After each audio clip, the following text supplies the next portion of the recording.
Hi everyone, am I audible to all of you? So we are live again. Welcome back to this amazing platform of TUT Learning.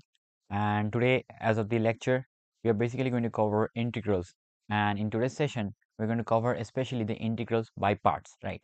So if you are new to this particular channel, I would request all of you to please subscribe to the channel and hit the bell icon to never miss out any upcoming notification or content or live content from this particular channel, right?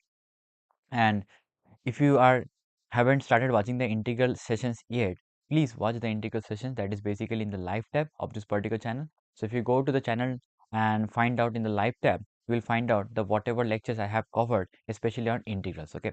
So without watching the integral sessions, if you come and watch these particular lectures, it will be very difficult to understand. So I request all of you to please go back and watch the integrals previous sessions and then come back to this particular session over here.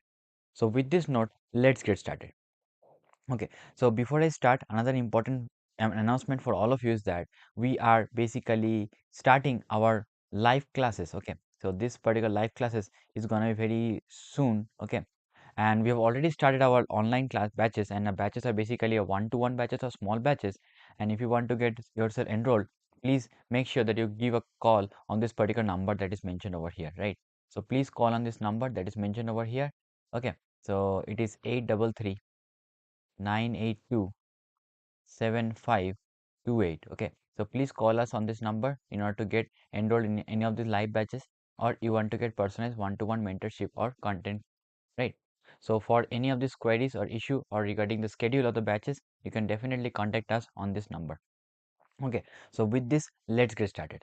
And today we are basically going to learn integration integration by parts. Okay, integration by parts.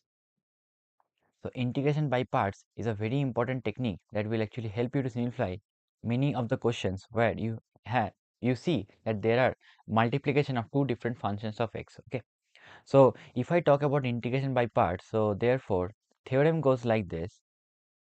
The theorem goes like this. If I have two functions, if I have two functions u and v are the functions of x. If I have two functions u of v, both are the function of x, then the integration by parts says that if you multiply u into v, if you multiply u into v and you differentiate integrate it with respect to dx, because both of them are function of x, so this integration by parts says that it is equals to u integral v dv v dx minus integration of del u del x and integration of v dx, and then the whole integration with respect to dx, okay, plus some constant c. That is it. So if you remember this particular theorem, this is basically called as integration by parts. So the result is very simple. The result is very simple. You have to basically understand and first of all identify and categorize a function as first function and second function. Okay. So if you look over here, if you consider the u as a here u is the first function and v is the second function, so it is basically said that first function into integration of the second function minus differentiation of the first function, integration of the second function, and then integral of that plus the constant is basically the result of the integration by parts. I hope this is clear, right? So therefore, if I talk about integration of product of two function, it is basically first function multiplied the integral of the second function minus integral of differentiation of the first function multiplied with the integral of the second function. Now let us try to understand how we can get to this particular result, right? So it is very important to have a good understanding about how this particular result is derived in order to work out any of the questions. Okay. So if I try to get the proof of this question, if I try to get the proof of this particular theorem, let's try to understand the proof. Okay. So what you see over here is that if I have two functions, so if I have two functions, if I have two functions, one of them is f of x and another of them is g of x. Okay. So if I have two functions f of x and g of x, and if I ask you what is the product rule of differentiation, so if you differentiate both this function or the product of both the function with respect to x, then the result is very simple. So it is basically product rule. So if I apply the product rule for differentiation, it is basically f of x into derivative of g of x plus g of x multiplied with derivative of f of x, right? Very simple, straightforward result over here, right? Now what is more important to understand is that if I take this particular expression, if I take this right hand expression with me, if I take this right hand side expression, and if I say that I want to integrate this particular expression, right? So if I integrate this particular expression on the right hand side, so if I look at the right hand side expression and I integrate this, so and also the integration of the left hand side expression, right? Now what you will understand over here is that what is more important to understand is that, so if I integrate with respect to dx, right, and over here also integration with respect to dx, right? Now what is more interesting and what is important to understand over here is that I can write this particular expression over here, this integration of f of x multiplied with derivative of g of x plus plus and is the integration with respect to dx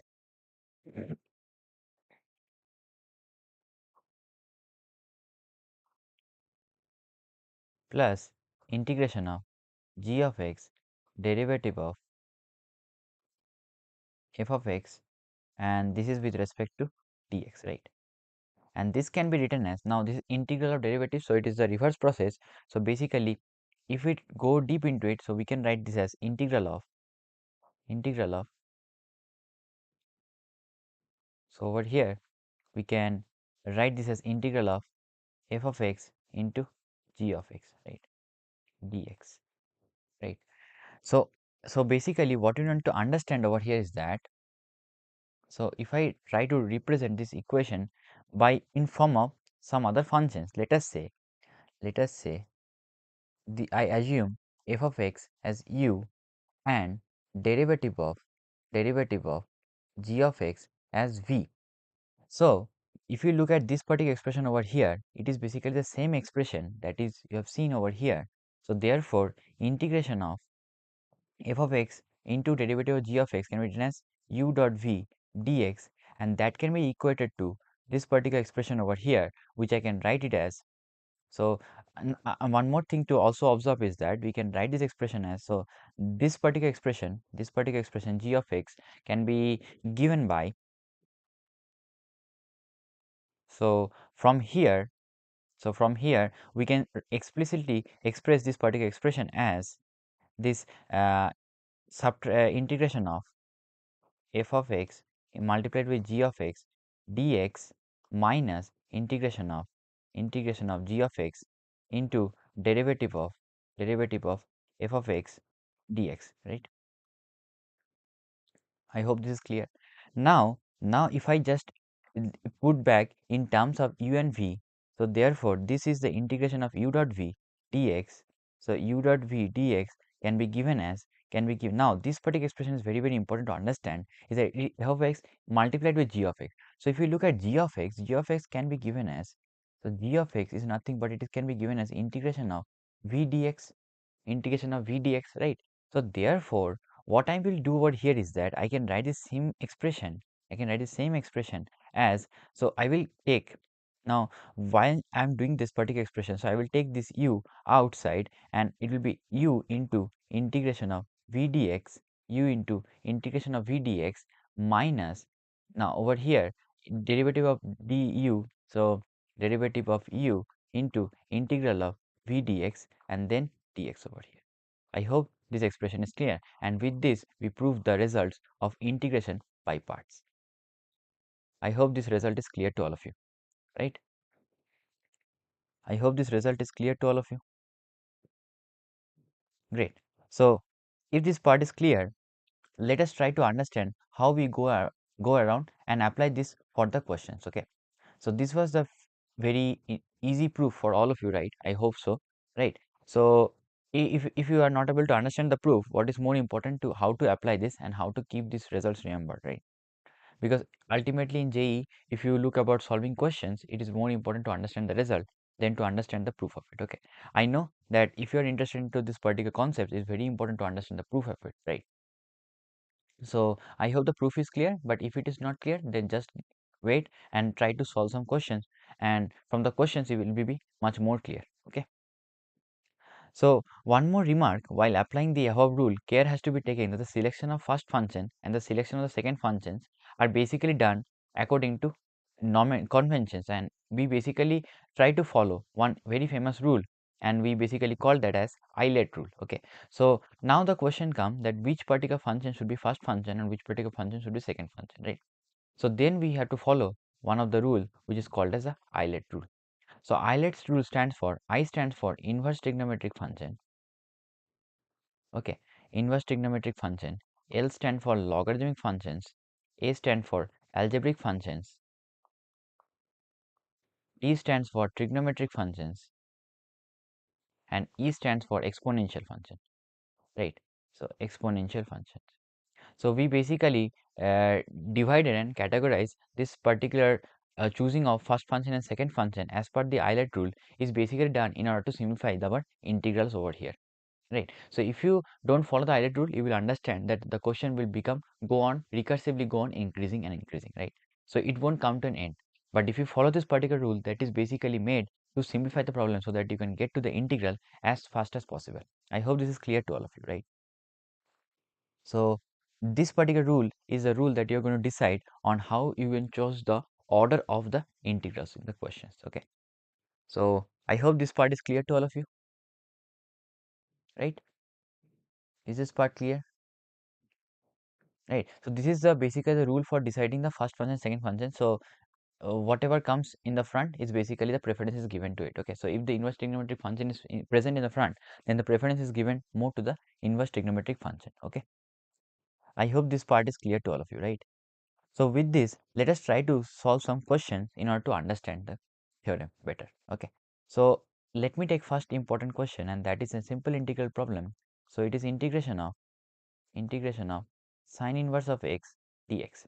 So integration of sine inverse x dx can be given as, so if you look at this particular function, it is basically sine inverse of x. Now there is no other function multiplied to it. Okay. Now whenever you see this kind of function and you don't know the formula, the best way to approach is basically by considering is multiplied with 1. So I can consider, and you know that the sine inverse is basically inverse trigonometric function. So this will be given the first preference, and the 1 is basically simple algebraic function, so second preference, right? So therefore, now I basically choose the first function and the second function. Now, once I have chosen the first function and second function, now if I try to integrate by parts, so first of all, first function into integration of second function minus differentiation of the first function. So differentiation of sine inverse of x is basically nothing but 1 upon 1 minus x square, and then integration of x dx. That is what you have to follow, right? Now from this we will get this as sine inverse of x, and integration of 1 is given as x minus, now this particular integral becomes x divided by square root of 1 minus x square, x divided by square root of 1 minus x square dx. I hope this is clear, right? So therefore I can write this integral as x into sine inverse of x minus, now if you look over this particular integral, in order to solve this integral we have to use the substitution method. Okay. So if I consider, so let me take this minus inside and write it like this, plus of minus 2x divided by square root of 1 minus x square, and then divided by half. So from here what I can do is that if I considered 1 minus x square, if I consider 1 minus x square as t, if I consider 1 minus x square t, then minus 2x, then minus 2x dx is basically equal to dt, and therefore this can be written as x sine inverse of x, and this particular integral can be given as half times of integrals of, so this will be equal to dt divided by square root of t. Now which is very simple to solve. This result is basically equal to 2 times square root of t, right? So therefore, and then our task is basically to convert it back in terms of x. So it is x into sine inverse of x plus half times of half times of um, so half and 2 this get multiplied and cancelled, so it will be 1 only. So square root of 1 minus x square plus some constant c. So this is my result of the integral. I hope this is clear to all of you. I hope this condition is clear to all of you. right? So how we apply the by parts is also very important, because you have to understand, because in questions you have to decide which function you're going to choose the first function and which function you're going to choose the second function. I hope this is clear to all of you. Is this part clear to all of you? Is this part clear? Please let me know in the live chat if this part is clear. Okay, so we'll move with the next problems then. I hope this part is clear, right?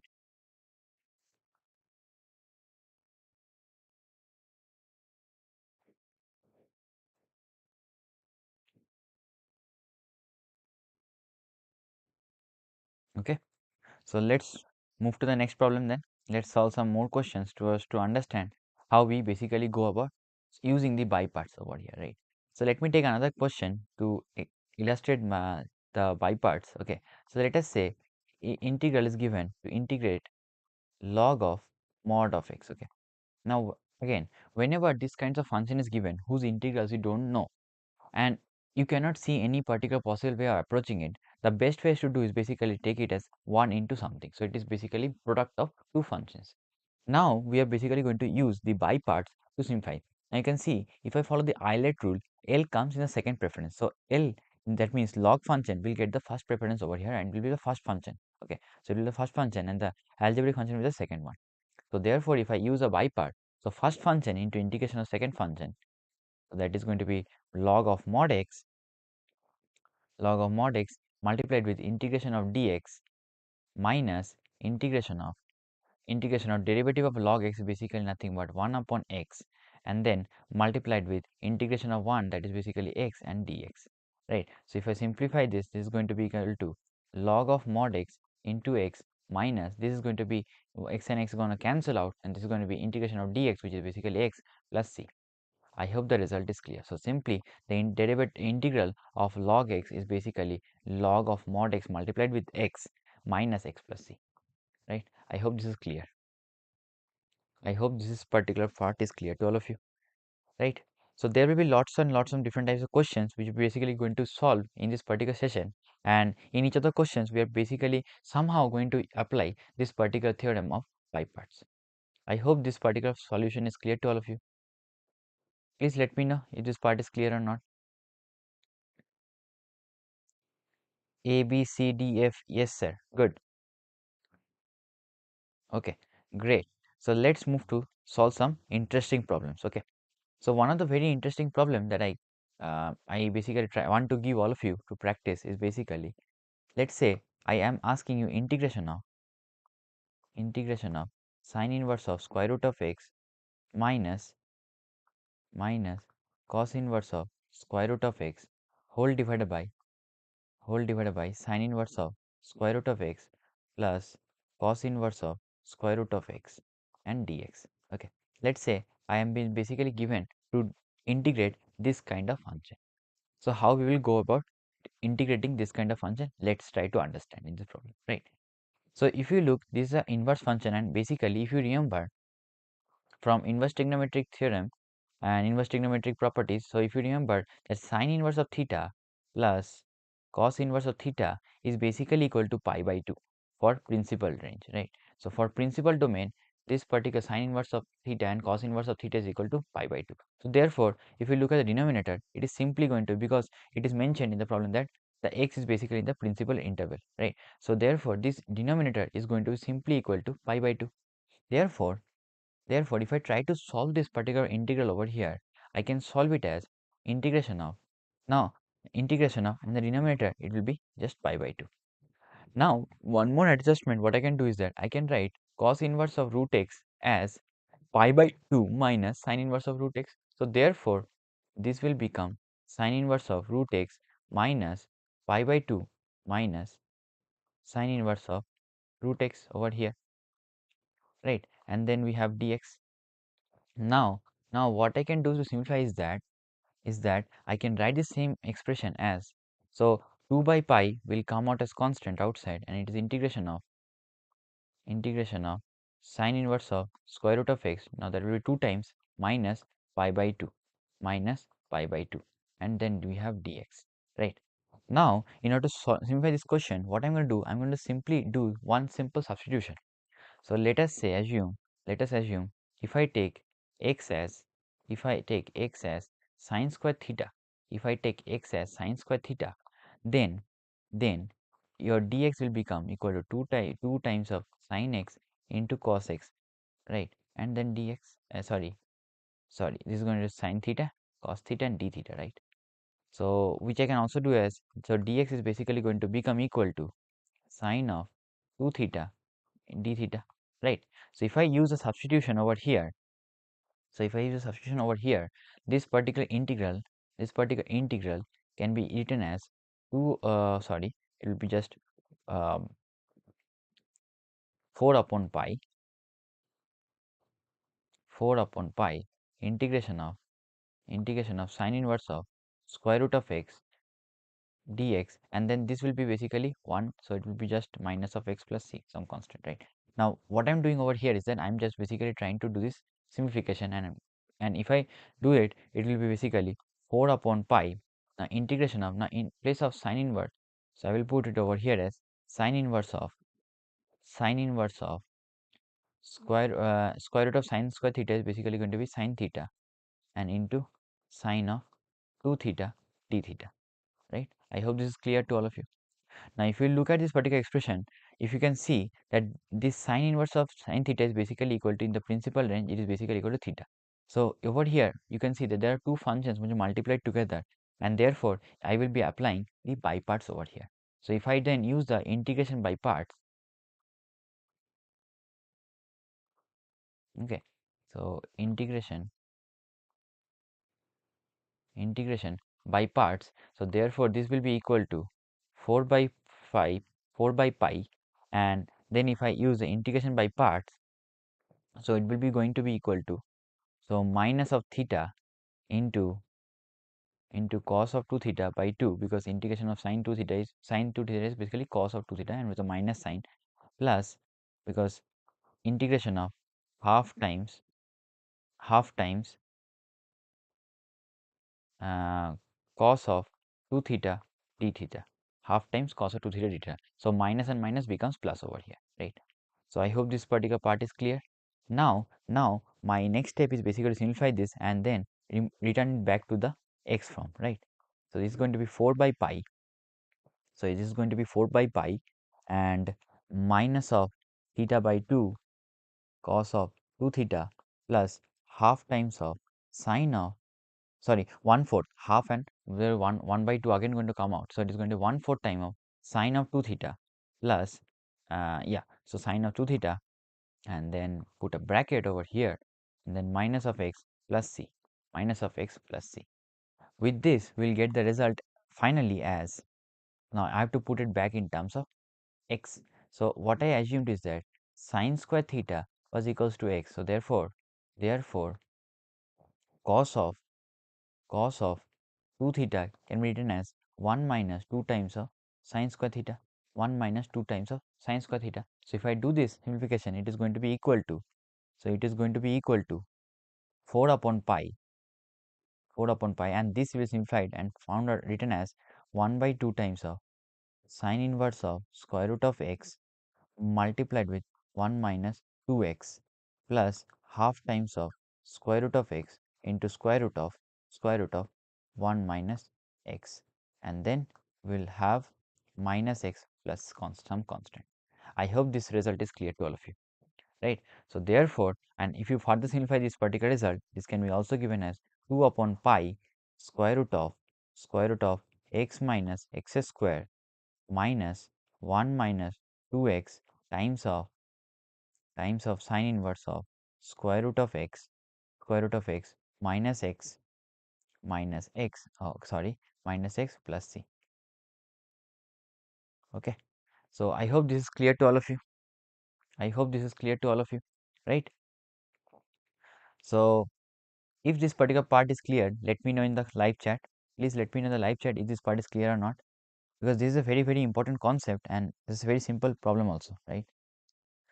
And another very important news that you can also see on the live chat is that we can also get a free test on integrals to boost your understanding, and the link is basically given in the live chat. Please follow the link in the live chat that is basically given over there to attend a free test on integrals to boost your understanding on integrals. Okay, so if you have prepared the integrals from me and you have kind of understood the integrals, please click on the link and try to give a free test. Okay, the test is basically going to be helping you to understand whether you're able to understand it or not, or whether the concepts are clear or not. Okay, so that you can apply those concepts in the questions over there, right? So with this you will also get to know and understand your preparations. Okay, so please click on the link that is given in the description, in the live chat, and also in the description box. Okay, so there is going to be a free integral test that you can see, right? So with this, let's so I hope this particular problem is clear, and this question is basically a very important question which has taught you how to apply the integration by parts, right? I hope this question is clear to all of you, right? So I'm going to give some more problems as a homework problem for all of you to try and practice. So homework problem number 1, that is basically you have to, so homework problem number 1 means that there are 2 questions. So to first of all integrate x into cos x, x into cos x, x into cos x dx, and the second part is the integration of x square into cos x, x square into cos x, right? So these are the very 2 questions that you basically need to solve. Okay, please try to solve these questions and let me know the answers you are getting in the live chat or in the comment sections of this video. Okay, so also you can let me know the answers in the next class as well. Okay, so please try to solve these 2 questions and let me know, and if it is taking time, don't worry, I'm going to also teach you how you can apply shortcuts in integration by parts. Okay, so stay tuned for another very important video, that is how you can use a short trick. Okay, short trick in order to solve questions of integration by part. Okay, so that particular video is going to come very soon. Okay, the short trick video is going to come very soon, and by using the short trick of how to solve integration by parts in seconds, you will be able to solve these questions without even lifting your pen, right? And you will be able to write the answer directly, right? So with this, let us move to another important understanding. I hope this is clear to all of you so far, right? So please write it down or take a screenshot and let me know the answers in the next class. Okay, I hope this is clear for all of you, right? I hope this form of integration is clear to all of you, right? So if this particular part is clear, let's move to another important form of integral, that is integrals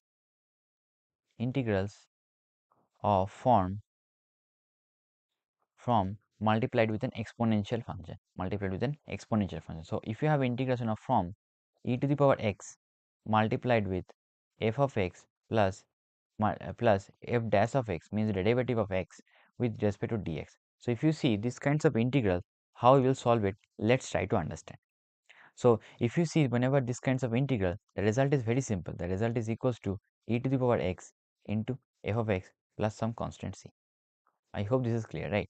Now how we get this result, it is very important to understand. It's a very simple result also. So if I try to give you the proof of this result, so it's very simple. So if I separate it out in from a two summation of two integrals, so this will be given as e to the power x into f of x plus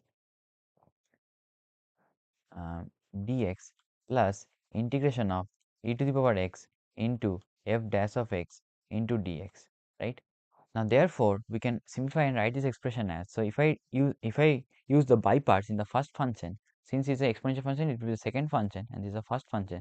So therefore it will be going to become f of x into integration of e to the power x, which is again e to the power x, minus integration of derivative of f of x, which I can also write it as f dash of x, right?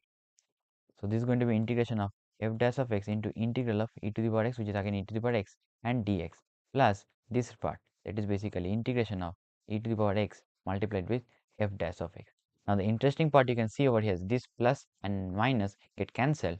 So therefore this result is going to cancel, and this is simply going to be equal to e to the power x into f of x plus some constant c.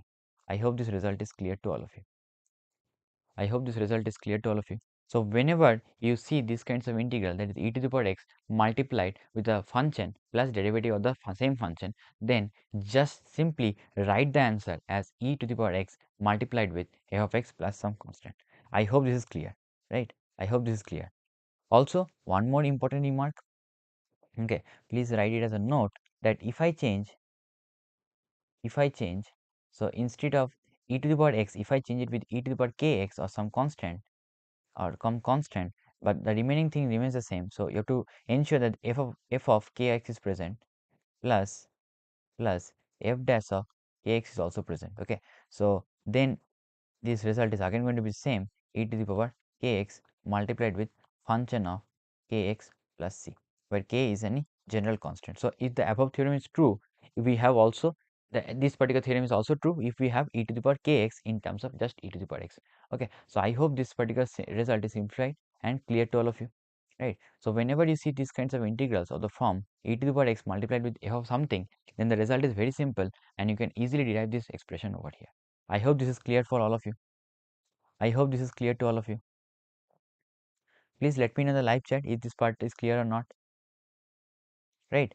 So I will like to give some question as a homework for this particular type of questions. Okay. So whenever you see these kinds of question, so please try to solve this question. Okay.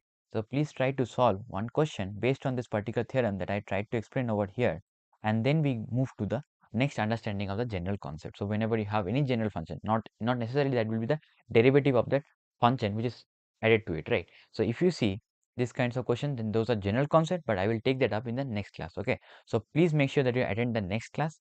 Before I go to end this particular class, I'm going to give you another homework problem. So this is the homework problem number 2, and that is use this above theorem that I have basically mentioned over here and try to integrate e to the power x multiplied with 1 plus 1 plus sin x 1 plus sin x multiplied with cos x 1 plus sin x multiplied with cos x divided by cos square x and dx, divided by cos square x and dx. This is the first problem, and the second problem as a part of the second homework is integration of e to the power 2x multiplied with 1 plus 1 plus sine of 2x divided by 1 plus cos of 2x divided by 1 plus cos of 2x. Okay, so these are the two questions that you need to solve, and let me know that how you are able to solve it or not. Okay, if you are not able to solve it, don't worry, I'm going to start our next class just from this particular part. Okay, now before I start our next class, I will also explain you another general concept that if you have, instead of having f plus f dash of x, if you have a function like f multiplied g dash of x plus f dash of x, how you can solve these questions. Okay, or if you have not e to the power kx, you just have a general function or arbitrary function g of x, then how we are going to solve it. Okay, so that is my aim for my next class. So with this, I would like to conclude my class over here. Any questions, anyone? Any questions? Is this clear? Is this session clear to all of you? Is this part clear to all of you? Please let me know. Is this session clear to all of you till now? So if you haven't started watching the live session and you're joining so late, don't worry, you can rewind the video and go back and watch the video from the start. Okay, so please watch the video from the beginning so that you can understand how to apply the by parts and how to apply this in different concepts and questions. Okay, so just go back and watch the session again so that you can get to understand the concepts. Okay, and try to also solve some more questions so that you can also get familiar with the concept, and you don't need to think that it is a different formulas they need to remember in order to solve questions. Okay, so this is not just formulas, it just basically understand it and just apply to different problems, and that is going to make your life more easy. So I'm going to start our next class just from here. And also important announcement is that you can attend the free live test on integral to boost your understanding on the, and the link is basically given in the live chat. So please follow the link in the live chat to attend the free test on integrals, and also you can also follow the test series in our description box as well. So with this, I would like to conclude my session over here, and please also make sure that you solve these two questions before you coming from the next class. Take a screenshot or write it down, it's on up to you, and let me know once you're done with these questions in the comments, or you can let me know in the next class. So next class we are going to come back again tomorrow, and we're going to discuss the integration by parts again in more detail. So with this, let me end my session over here. Thank you for